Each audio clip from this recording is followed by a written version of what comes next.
dar uma reagida no vídeo do Jorge, dizendo da opinião dele, que é importante saber, porque o Jorge é um cara que eu gosto muito de ouvir as opiniões. Então, bora. Dia do apagão no Brasil, né? Apagão nos 9 estados mais Distrito Federal afetados pelo incêndio na subestação lá no Paraná. E o apagão da seleção brasileira, que tomou 3 gols do Japão em 19 minutos. Não dá.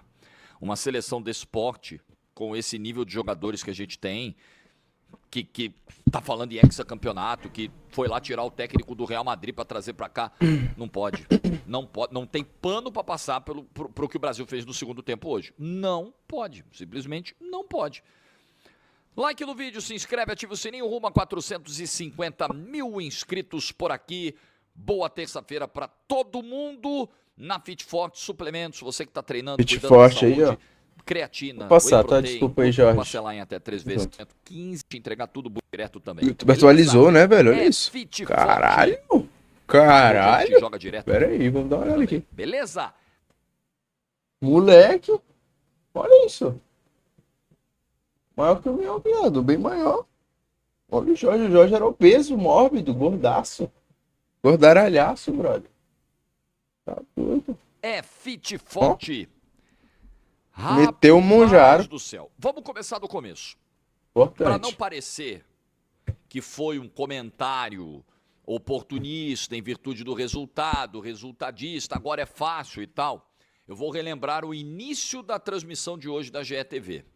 Quando eu dizia, olha, estou surpreso com as 8 mudanças do Ancelotti no time. Primeiro porque eu imaginava que ele repetiria a formação para tentar consolidar logo uma maneira de jogar com os titulares, com aqueles que serão os titulares idealmente, né? Sim. E segundo, porque o adversário... Isso está dito na abertura da transmissão. Volta aqui no YouTube que você vai ver, eu falei exatamente isso. O adversário de hoje é mais difícil que o de sexta.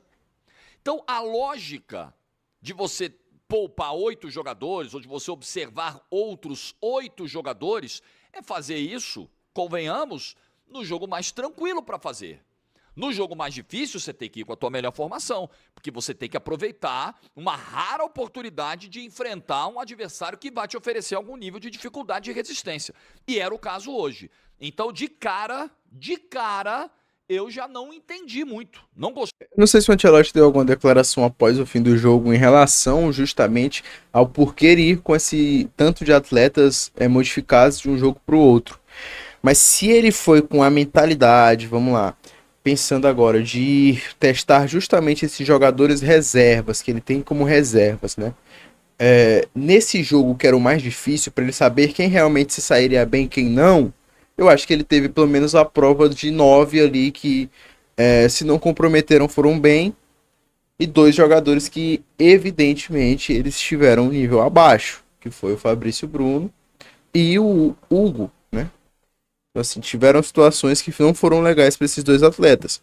Eu acho que talvez essa estratégia dele foi condicionada a ver como esses jogadores, que são ditos reservas, reagiriam em um jogo mais difícil.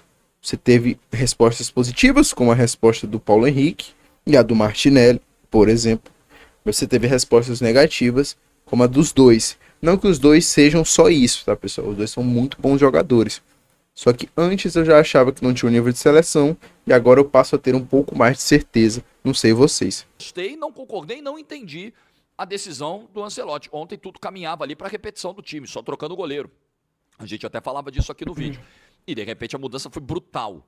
Nós Foi mudamos brusca. 8 jogadores. Linha de defesa completamente diferente. Os 2 volantes mantidos, ok. Dali do meio para frente, só o Vini. Tudo diferente. O ponta direita diferente, o ponta esquerda diferente, o cara do meio campo diferente, todo mundo diferente. Em relação ao jogo contra a Coreia do Sul. E de cara o Japão já mostrou que era uma seleção de outro nível. Outro nível. Fazendo pressão, né, dando muito trabalho pelos lados do campo. O Nakamura começou o jogo insinuante do lado esquerdo. O Paulo Henrique conseguiu conter. Mas aí do outro lado, o Cubo, que é jogador O Cubo é de muito bom, velho. infernizou, encheu o saco. E o Carlos Augusto não se saiu bem hoje na marcação pelo lado esquerdo do Brasil. Então era um jogo complicado. O Brasil foi pisar na área do Japão pela primeira vez com 9 minutos. Numa bola que o Matheus Cunha acreditou, depois dela pegar no calcanhar do Vinícius. Não era o Matheus Cunha, não, era o Martinelli. Depois só perto dos 20 que o Brasil vai chegar e tal, aí saem os gols em jogadas muito inteligentes, de muita qualidade, do Bruno Guimarães para o Paulo Henrique, uma enfiada de bola, uma achada maravilhosa. Paulo Henrique, uma das boas notícias dessa data FIFA, se saiu muito bem, aproveitou, agarrou muito bem a oportunidade. Saiu e depois uma bola do Paquetá. Saiu com status bem acima, né, do que era até esperado. Eu não esperava que o Paulo Henrique fosse jogar tão bem assim não, sabia? Esperava que ele ia ter limitações técnicas de associação com os jogadores da seleção brasileira e ele realmente mostrou que tem um nível suficiente para poder estar brigando nessa seleção brasileira ali, para aquela parte do campo, né, que é a lateral. É uma parte tão difícil de você se concretizar nesse momento. Tá tudo aberto.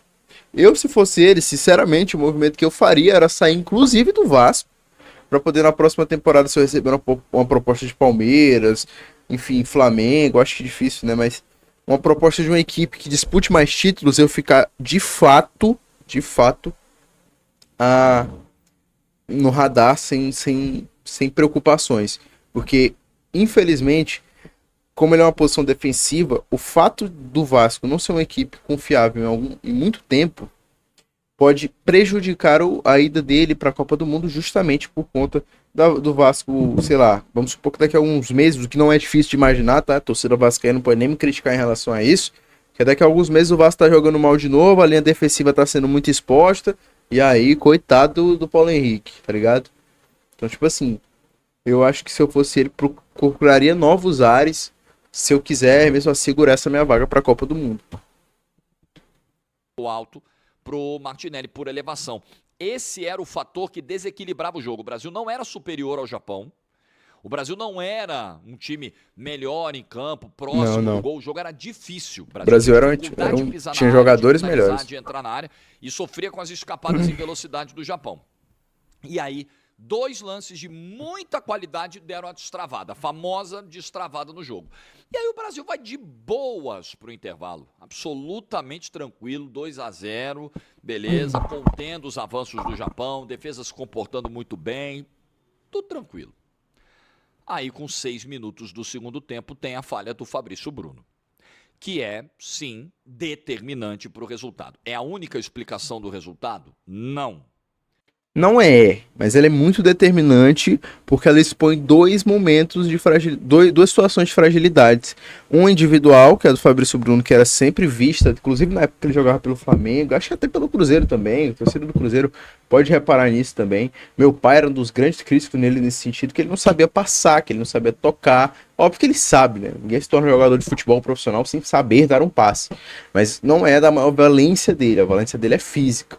E aí foi exposto a uma situação de pressão que ele não conseguiu sair. Beleza. Só que após isso, o Brasil claramente ficou mais apático e não soube reagir ao gol que foi tomado dessa forma. E na Copa do Mundo isso pode vir a ocorrer. Que bom que ocorreu um amistoso, tá? Talvez na próxima vez que acontecer isso, a seleção brasileira já tenha a mentalidade de, olha, a gente vamos voltar pro jogo. Não foi isso que acabou o nosso jogo, não. Vamos embora. Porque é difícil você ver um companheiro errar feiamente. Pra mim, que sou flamenguista, então, que já viu o Andréas Pereira errar na final, pô, é uma onda, é uma barra você querer voltar pro jogo depois de uma situação dessa. Só que a seleção brasileira precisa ter a mentalidade de reação suficiente pro pós-jogo, pro pós-lance, na verdade, pro pós-lance que complica. Inclusive o Ancelotti até fala sobre isso, né? Sobre essa dificuldade que a seleção brasileira teve de se reorganizar após o gol entregado do Fabrício Bruno. Ele é o único culpado do resultado? Não. Futebol é um esporte coletivo. Porém, o fator determinante que muda a direção do jogo é esse, porque o jogo estava indo para um lado. Quando tem a falha do Fabrício Bruno, muda totalmente para esse lado aqui. Mudou o jogo. Mudou a confiança do Japão e mudou a confiança do Brasil. O Brasil esfarelou em campo. E esse é um sinal muito preocupante, que talvez ainda seja um reflexo de tudo que o Brasil viveu nesse ciclo e nos anteriores. Isso ainda pode ser uma sequela até mesmo do que aconteceu na Copa do Mundo de 2022 contra a Croácia. Do famoso apagão, dos famosos 4 minutos. De um time que toma um gol e fala, meu Deus, ó vida, ó céu, acabou tudo. Acabou tudo quando o Brasil tomou o gol hoje. Acabou tudo. E nós estamos falando de uma seleção de caras, pô, que jogam em grandes clubes do Brasil e do mundo. A falha individual, ela vai ocorrer. É óbvio, o esporte é feito por seres humanos. Eles vão falhar, eles vão errar, eles vão ter dias ruins, eles vão tomar decisões pontualmente ruins. E você, como grupo, tem que superar isso. Tem que fortalecer o cara e tocar em frente. Falhou o Fabrício Bruno, estava 2-1 Brasil ainda. O Brasil estava ganhando o jogo. Verdade. Mas o Brasil passou a se comportar como se estivesse perdendo a final da Copa do Mundo, como se tivesse assim, um desastre. E é desastroso o que vem a sequência. São 3 gols sofridos em 19 minutos. Segundo gol, uma jogada lá pelo lado do Carlos Augusto, que sofreu o tempo inteiro na marcação. Pelo lado esquerdo, vem o cruzamento para a área. Nakamura vem, ninguém corta, o Fabrício Bruno sobe, pum, gol. E o terceiro é o escanteio. Pô, mas o segundo gol é muito mais um azar, né, do que qualquer outra coisa. Ele fez o movimento correto, mas a bola estoura na canela e vai pra dentro do gol, pô. E aí vai muito da questão mesmo de azar, velho. E o azar, ele acompanha os incompetentes. Não tô dizendo que o Fabrício Bruno é incompetente um todo, mas ele foi incompetente na partida.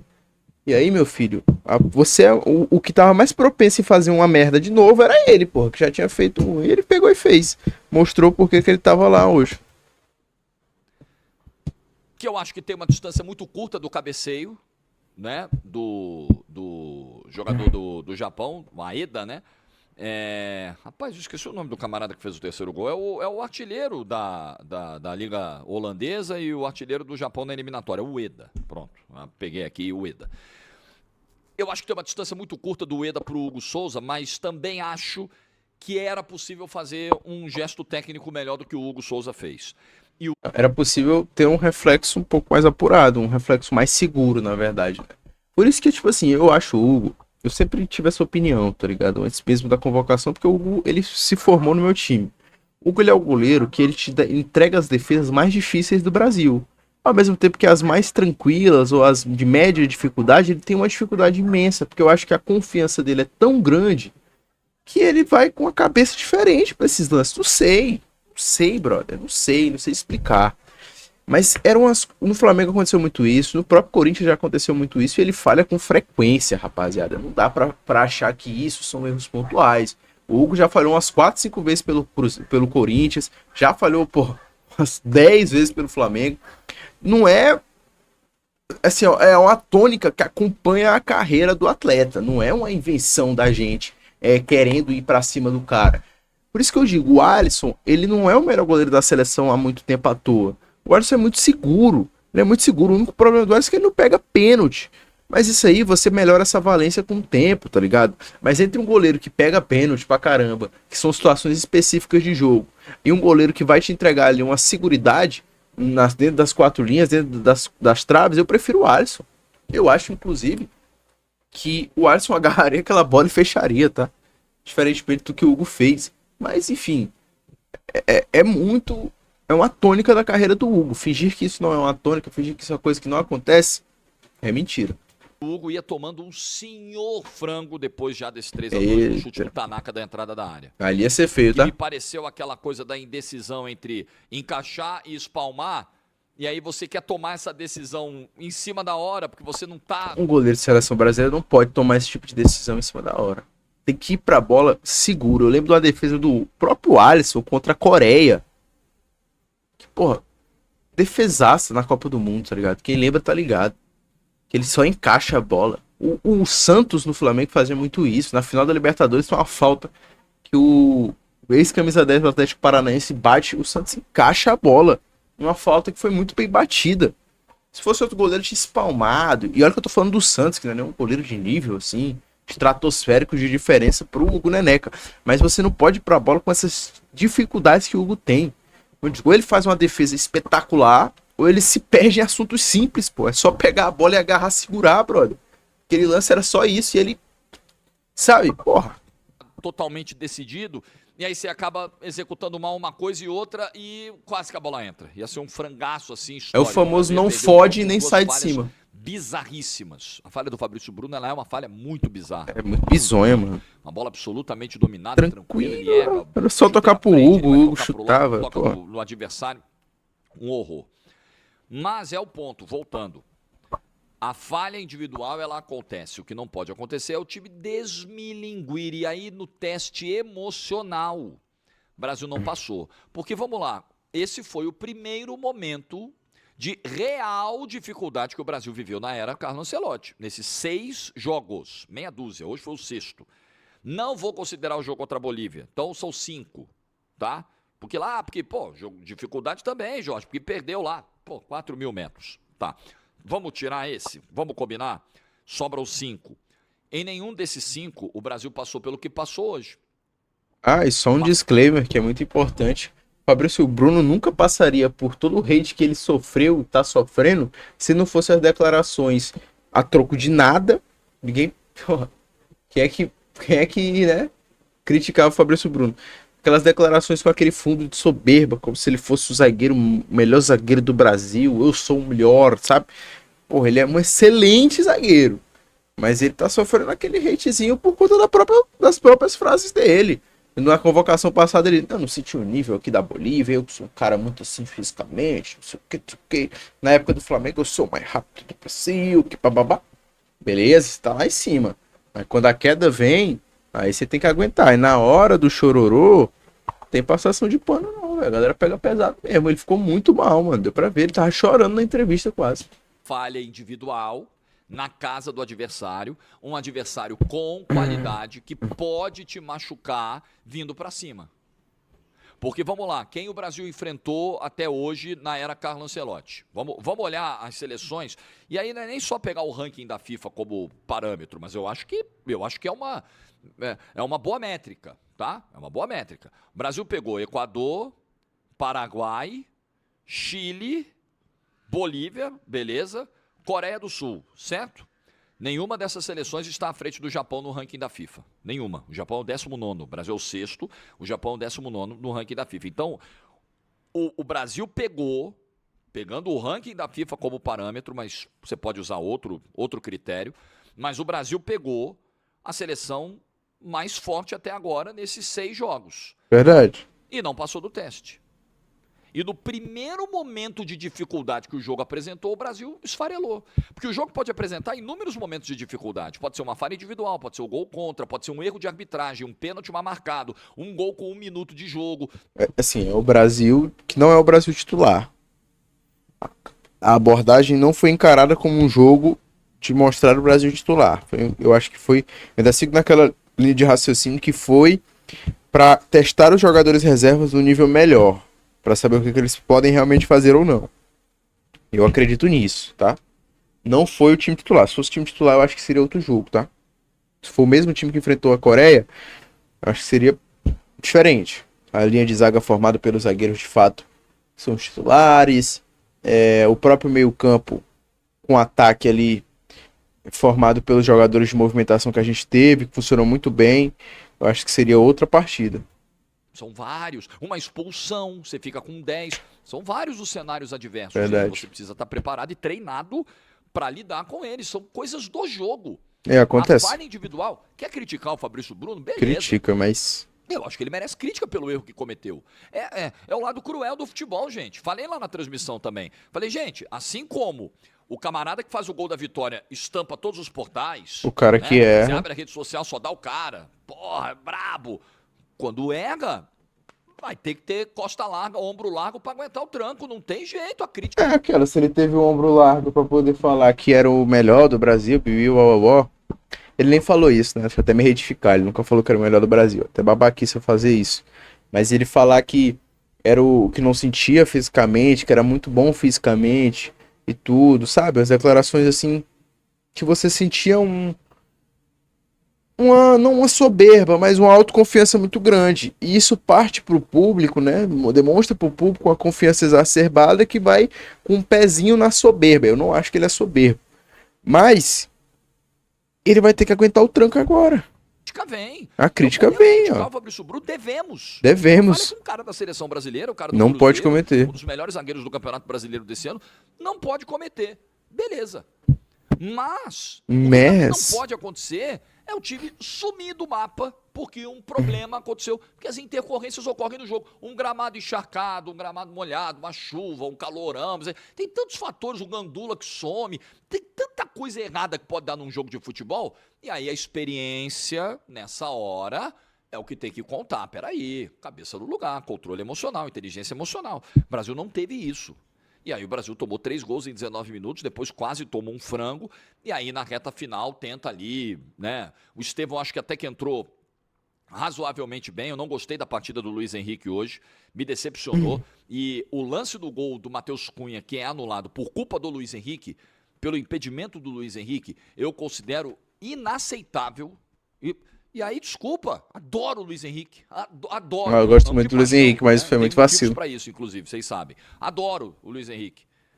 Mas, pô, irmão, você não pode, num jogo de data FIFA, quando você tá concorrendo por vaga pra Copa do Mundo, você tá aproveitando, pô, caiu no teu colo uma chance de ser titular, aproveita, irmão. Porque o Estevão vem sendo titular. Pô, é você ganhou uma chance de começar... E agora eles estão igualitários, né? Porque o Estevão jogou muito bem o primeiro jogo, entrou até que bem nesse segundo, óbvio, não conseguiu fazer muita coisa. E na convocação anterior tinha sido o contrário, né? O Luiz Henrique tinha feito muito melhor o jogo que o Estevão durante toda a partida. O Estevão até fez gol. Mas assim, agora eles estão em ritmo de igualdade. Na verdade, o Estevão tá à frente, né? Por ter feito mais gols, por ser o artilheiro dessa era Ancelotti. Então, a ver como é que vai ser também essa possibilidade do Luiz Henrique ser ou não convocado novamente, e não pela qualidade dele, mas sim porque eu acho que o Ancelotti segura o Estevão na próxima convocação, se o Estevão não machucar, e vai ir atrás de outro jogador para testar. Então, talvez o Luiz Henrique tenha perdido uma muito boa oportunidade de cravar o nome dele ali como reserva ou titular imediato. Jogando, mostra serviço.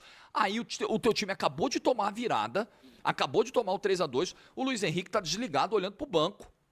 E o Brasil com a bola, a posse do Brasil.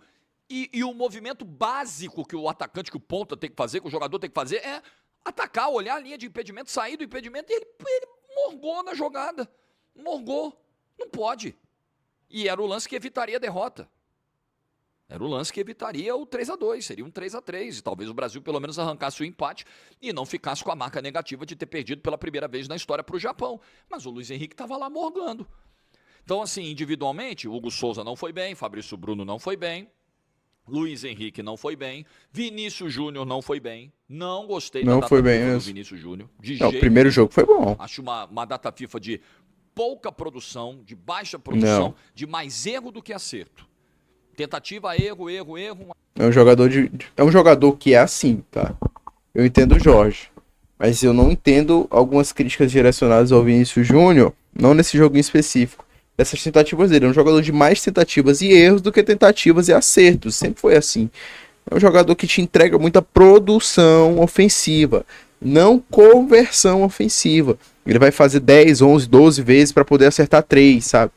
Mas, ao mesmo tempo, é aquela, você prefere um jogador que não vai te render isso durante a partida, ou você prefere um que vai te render isso e poder, assim, você prefere o cara que vai te render 2, 3 vezes uma chance e que talvez não converta, um cara que toda hora tá ali insinuante? Eu prefiro o Vini, tá ligado? Eu prefiro o Vini nesse quesito. Mas eu entendo, a responsabilidade pra ele aí na seleção é outra. É de 2 chances que chegar, ele tem que fazer as 2. Mas não é a realidade do jogador Vinícius Júnior. O Rodrigo, nesse quesito, é até melhor que ele.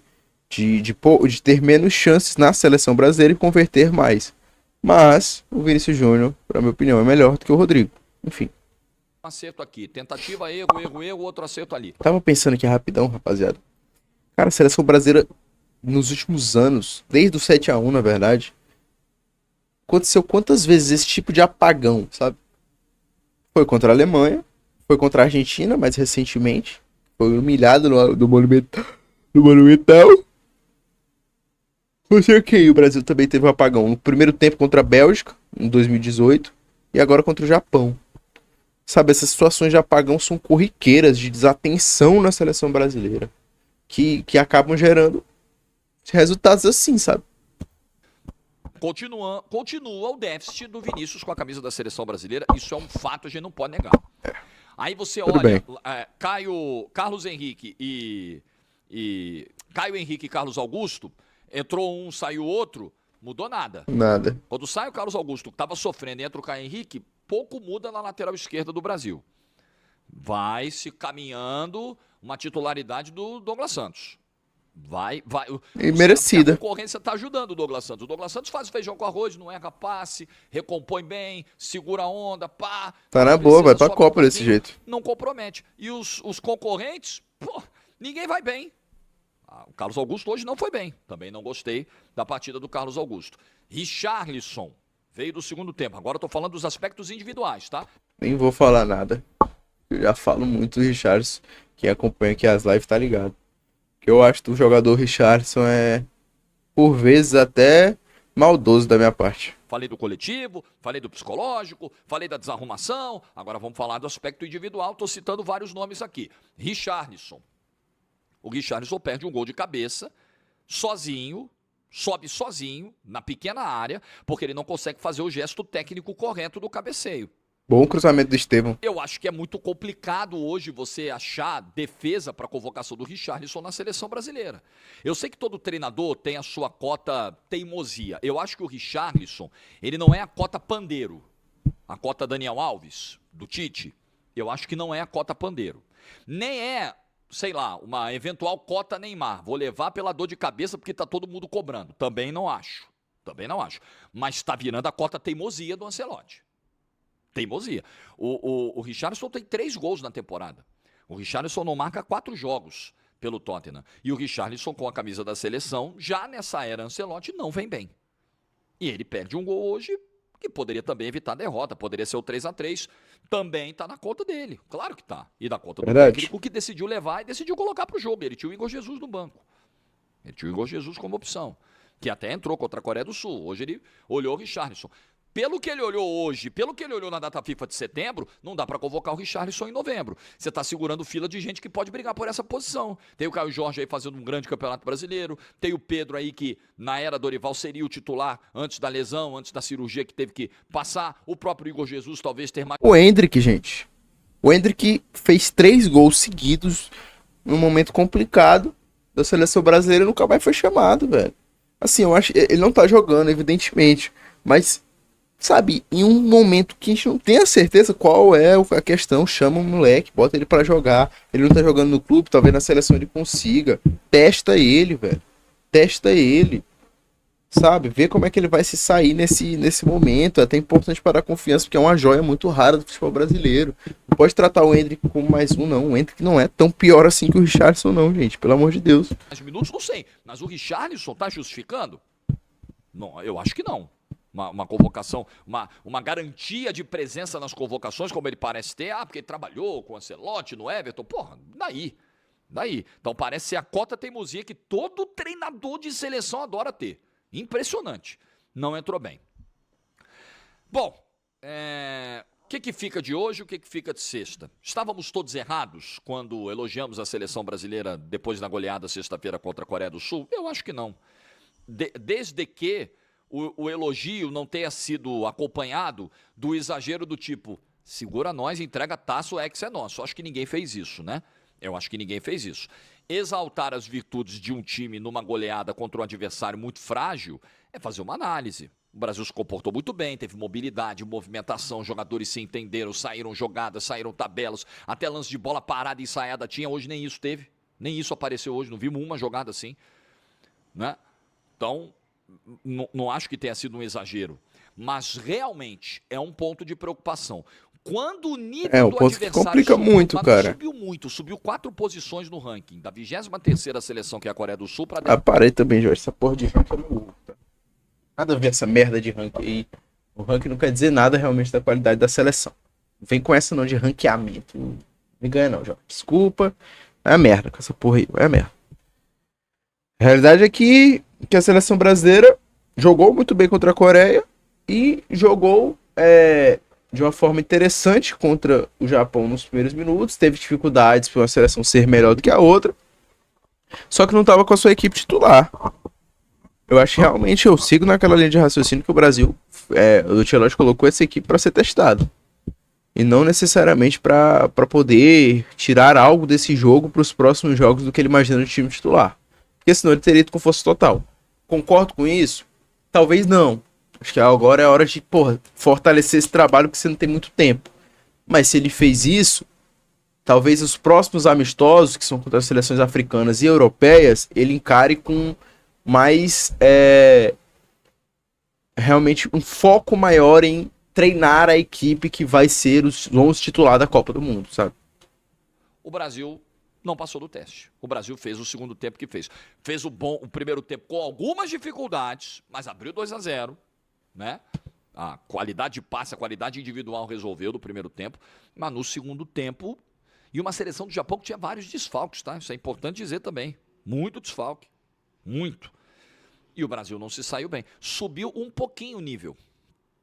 E o Brasil foi mal. Vai subir um pouquinho o nível em março? Acho que vai subir um pocão o nível em março. Pocão. Quando a gente pegar a França. Verdade. Nossa, aí é outra parada. É outra parada, mas a França não é essas coisas também não, tá?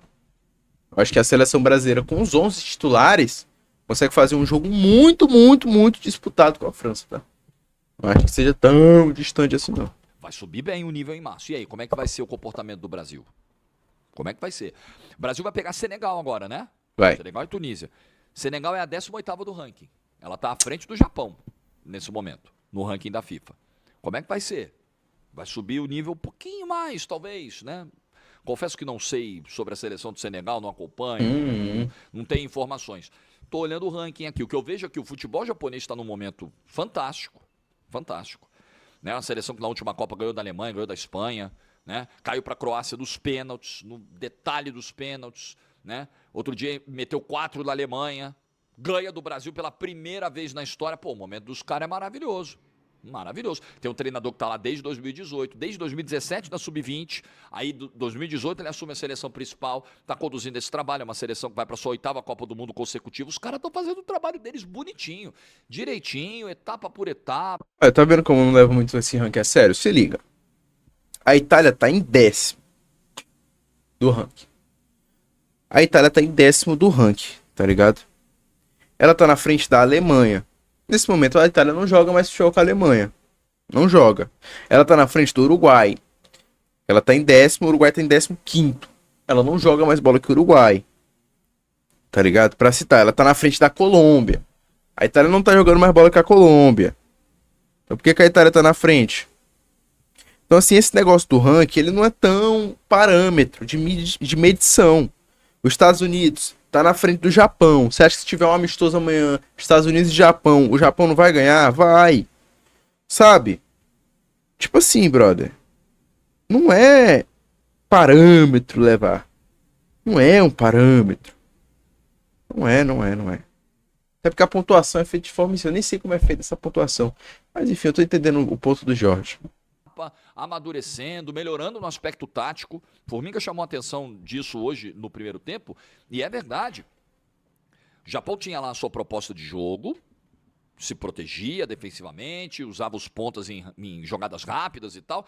Toma o gol, não sai da estratégia. Toma o segundo gol, não sai da estratégia. Em outros tempos, a gente viu uma seleção japonesa muito desesperada, muito ansiosa, né? Saindo do seu plano tático quando tomava o gol, quando passava uma dificuldade no jogo e aí acabava se expondo demais e levando mais gols. Não vimos isso. É sinal de amadurecimento da seleção japonesa, do futebol japonês como um todo. Então foi só subir um pouquinho o nosso nível que deu ruim? Deu ruim. Mas por que deu ruim, Jorge? O Ancelotti não serve? Não, gente, pelo amor de Deus, ele é o cara que tem que estar aí. Mas para mim os dois principais fatores são o nosso ciclo horroroso, que faz com que no momento agudo a gente não tenha a força coletiva para compensar.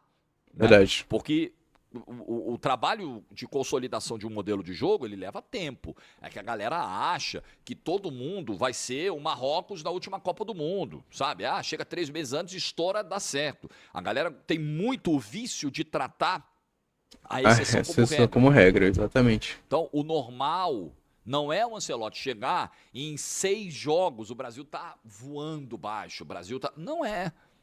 E aí, quando o individual te deixa na mão, como deixou hoje, mas você tem um coletivo forte, você tem um time estruturado, bem treinado, entrosado, um trabalho de longo prazo, você está mais forte para lidar com essa situação da falha individual. Não é o caso do Brasil. E aí não é só forte taticamente, é forte mentalmente. Porque os jogadores sabem, o jogador sente que, puta, vai dar ruim, porque a nossa engrenagem, ela ainda está precisando de ajuste. Por uma falha como essa, corre o risco da gente ser engolido. O cara tem essa noção. Isso acontece.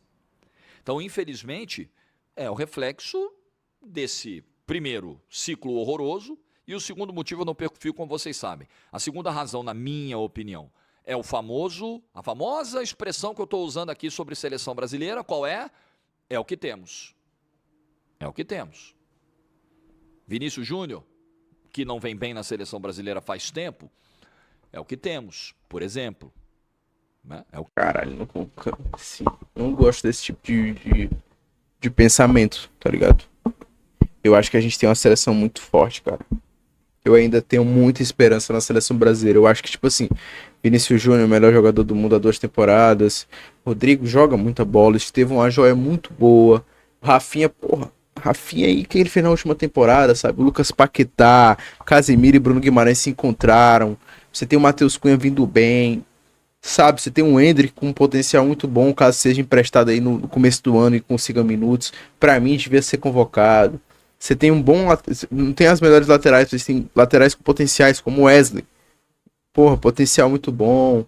Você tem assim uma linha de zaga interessante pra ser formada com Marquinhos, Éder Militão, Alexandro, sabe? Porra, cara, pra mim você tem uma seleção muito boa, os iniciais, não é esse pensamento de é o que temos, não. Eu acho ele bem danoso, na verdade. Acho que é o que a gente tem é muito bom, brother. É muito bom. A gente só tá se organizando, tá ligado?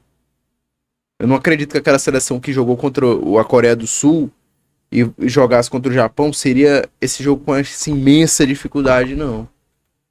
Eu acho que realmente foi condicionado por uma questão individual essa partida. Óbvio, não foi a única coisa, mas não é um desastre de é o que temos. Não dá pra pensar mais que isso. Não, dá pra pensar mais que isso. Já viu esses caras jogando muita bola? O que temos? Luiz Henrique é o que temos, a E opção muito, de ponta muito hoje bom, pela muito direita, bom. junto com o Muito bom, Estevão, brother. concorrendo. Joga muito, os dois são ótimos. Então, os laterais esquerdos são esses aí que Ok. nós temos. Esse aí é o que temos. É isso aí que tem. Aí vai ser o Douglas Santos. Douglas Santos empolga, é um lateral Não. exuberante, maravilhoso. Aí o saudosista Faz direito. Nós já tivemos Roberto Carlos, nós já tivemos fulano, nós já tivemos Nilton Santos. Tá, Mas é uma dificuldade mundial, né? não é. É o que temos. Sim. O que temos é péssimo? Não. Não. O que temos é melhor, nos coloca no nível das principais seleções do mundo hoje. Eu acho. Principalmente Espanha, França e Argentina, que não à toa são as 3 primeiras do ranking. Até Portugal, que está à nossa frente, eu acho que a gente fica um degrauzinho abaixo. Esse é o ponto do é o que temos. Então veja. Um degrauzinho, né? Temos, Só um pequeno. com o caos que foi o ciclo do Jovem Ed, os primeiros 3 anos do Jovem Ed, de maneira irresponsável à frente da CBF, o resultado é isso aí. É 3-2 para o Japão. E o resultado é a sequência de marcas negativas que o Brasil está quebrando, que o Brasil está alcançando. Primeira derrota em casa na história das eliminatórias, com o Diniz. Primeira vez que o Brasil perde 3 seguidas na eliminatória. Primeira vez que passa uma eliminatória num ganha. Primeira vez que perde pro Japão, né? Primeira vez que perde pro Japão e por aí vai. É só primeira vez negativa. É só primeira vez que toma uma virada. Você sabia? Eu fiquei estarrecido com esse número. E aí só mostra também que, um parêntese aqui, agora uma nota pessoal, como esses jogos loucos, assim, eles me perseguem, cara. Pelo amor de Deus. O Brasil nunca tinha perdido pro Japão. Nunca tinha perdido um jogo em que ele sai ganhando por 2-0. Eu fiquei estarrecido. Nunca o Brasil tomou uma virada de 2-0 para 3-2. Nunca. Japão, na sua né? História. Quebrando barreiras. Pela primeira vez, nunca o Brasil tomou uma virada depois de abrir 2-0 no placar. Estarrecedor. Absolutamente estarrecedor. O que a gente viu hoje foi muito assustador. E eu acho que o tom do Casemiro na entrevista que ele deu ao Carlos Gil na saída de campo foi o tom correto. Não é caça às bruxas, beleza, mas não dá para normalizar. Ele usa uma frase que é muito impactante, que eu acho que é muito feliz. Ele diz assim, é um apagão que pode jogar fora um sonho de criança. Esse tipo de coisa que aconteceu aqui, um apagão de 45 minutos, pode enterrar o sonho de uma vida, que é o sonho de ser campeão do mundo. É disso que ele está falando, é a isso que ele se refere. Perfeito. Correto. Absolutamente perfeito. Papo reto. Isso não pode acontecer. Mas para isso não acontecer, entenda, é essa reflexão. Até pro próprio Fabrício Bruno, sabe? O sonho de jogar uma Copa do Mundo pode ter sido enterrado nesse momento, velho. A gente está provocando no vídeo. Todos esses fatores precisam estar combinados. É a postura, o cara que joga no grande clube, o cara não pode, né, sentir tanto o jogo. Verdade. Mas a estrutura coletiva precisa também ajudar.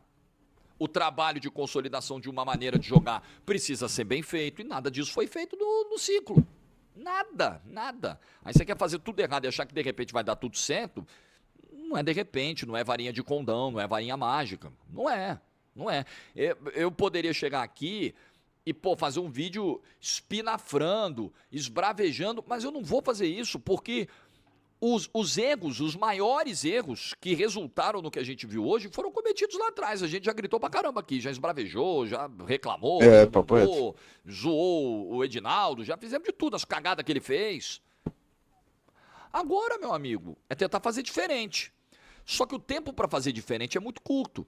Agora tem Senegal, Tunísia, França, depois Holanda ou Croácia, convocação para a Copa do Mundo. Só tem mais 4 jogos. E o Ancelotti disse que a lista que ele quer soltar em março deve ser a lista já da Copa do Mundo. Ele já quer soltar em março a lista ou definitiva ou muito perto da lista que será definitiva. Então, não tem muito para onde correr. Agora, eu vou insistir nesse ponto do início da transmissão da GTV, do vídeo e da transmissão. É preciso consolidar uma maneira de jogar. É preciso. É importante ter formação e ter variação. Você tem o 4-2-4, você tem o 4-3. Talvez o Ancelotti já tenha percebido que esses jogadores no time 11 titular dele, eu tô fazendo vários malabarismos aqui para poder tentar defender, porque a gente não tem essa informação. Mas talvez ele tenha percebido que no estilo de jogo deles, aqueles 11 iniciais do Coreia do Sul já conseguiram assimilar muito bem. E aí ele testou em outros jogadores, cara. Pode ter sido isso também, sabe? Acho que pra ele, falar assim, cara, o que a gente tem aqui já é muito bom. Vamos testar com os outros agora? Pode ter sido isso também. Tudo bem. Mas você precisa ter uma maneira prioritária, predominante de jogo, treinar, jogar, insistir com ela e apostar nela. Acho que se perdeu uma oportunidade nessa data FIFA de jogar com os titulares e com o 4-2-4 contra o Japão. Acho que a inversão de prioridade tinha que acontecer aí. O Japão era um adversário mais forte, mais difícil de se enfrentar. Então, contra o Japão, o Brasil deveria ter ido com a força máxima. Estou muito calmo para falar isso. Primeiro que eu não sou vagabundo de ficar indo ao sabor dos ventos. Não sou esse tipo de cara. Sim. Eu falei isso antes da bola rolar hoje. Antes do jogo começar. Eu acho que o jogo para ir com a galera era hoje. Enfim, então ficam as muitas lições de tudo que aconteceu hoje. Foi feio, tá? Foi feio. E eu acho que é uma derrota que ela tem impacto, porque nós não temos crédito. Ela tem impacto nessa percepção de fora para dentro, e ela tem esse impacto interno também, porque esse é um ponto. Se você tá ali, tá vivendo o teu ciclo, as coisas estão indo. Você tropeçou no Japão, é chato, né? A seleção brasileira, qualquer tropeço que tem, é um inferno, é um gigante, é uma pressão gigante. É uma pica, né? É uma coisa. Outra coisa é do jeito que a gente tá, sabe? Nesse ciclo aí, nós empatamos com Costa Rica na Copa América. Nós fizemos 4 jogos na Copa América, só um prestou. Perdemos pro Paraguai, não conseguimos ganhar da Venezuela. Aí você perde pro Japão, sabe? Você vai adicionando, você fala, porra, de novo. Mais um. Vai trazendo uma Então, carga, né, pra esses atletas, tá ligado? Tipo assim, porque o treinador muda, a mentalidade muda do treinador, mas o peso que fica nessa galera de estar carregando esses fracassos, são fracassos. Vai na mente desses atletas, cara. Como é que trabalhar isso, sabe? Pô, o trabalho mental nessa próxima Copa vai ser crucial, velho. Você não tem que é muitas situações seguidas, sabe? Tá legal. Não tem isso pra dizer. Não tem crédito. O crédito foi todo jogado fora pelo Jovem Ed, tá com o nome sujo. Foi parar no Serasa. Torrou o crédito. Agora é correr atrás do prejuízo. É fazer o parcelamento da negociação dessa dívida para ver se consegue pagar até a Copa de 2026. Tá difícil, hein? Porque as prestações não podem ser suaves, porque o tempo é curto. Tem que ser prestação alta, tem que ser valor alto. Aí ferra o teu fluxo de caixa. Aí Aperta daqui para resolver ali. É a situação que nós estamos hoje, gente. Infelizmente. É o que temos. Like no vídeo se você ficou até o final. Ok, like no vídeo do Jorge. Igor. Bom vídeo, cara.